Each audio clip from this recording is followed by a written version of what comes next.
Film bermula dengan seorang bapak sedang menggayung becaknya dengan membawa penumpang. Ketika penumpangnya sampai di tujuan, penumpangnya ini lupa membawa dompet. Si tukang becak kemudian dengan ikhlas tidak meminta dan memaksanya untuk membayar. Dengan senyum hangat, ia lalu kemudian kembali mendorong becaknya.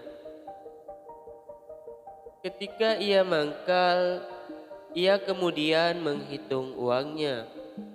Ia berniat untuk menyumbangkan uangnya ini ke pembangunan masjid di sekitar tempat pangkalan becaknya. Namun, ketika hendak menyumbang, ia bertemu panitia pelaksana masjid terlebih dahulu.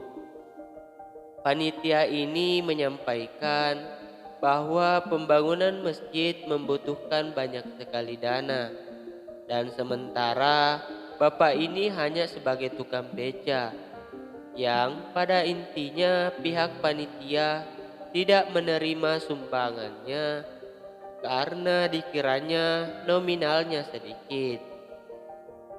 Ia kemudian mendatangi masjid lain untuk menyumbangkan uangnya ini.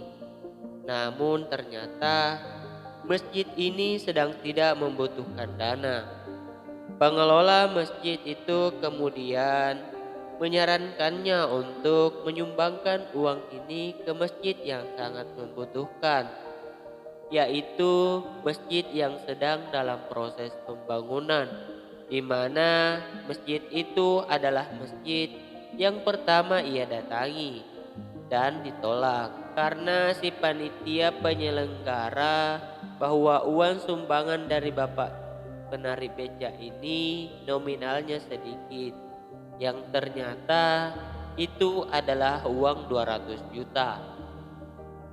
Ia kemudian meminta bantuan ke pengelola masjid ini untuk membawa uang 200 juta itu ke masjid tadi.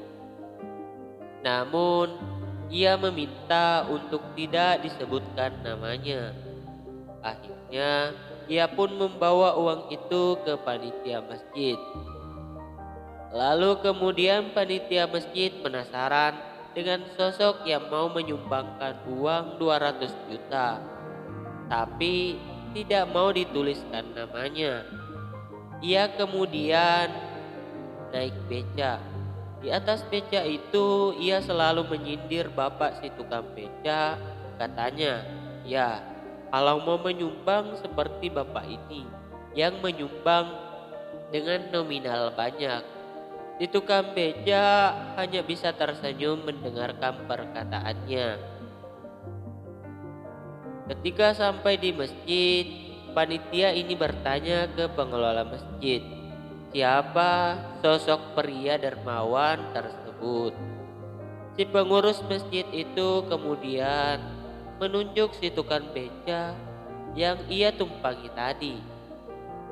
Panitia masjid ini kaget mendengar perkataan si pengelola masjid ini. Mereka kemudian mendatangi si tukang beca itu, lalu kemudian meminta maaf karena telah berprasangka buruk kepadanya. Ia ternyata panutan untuk dijadikan sebagai tauladan.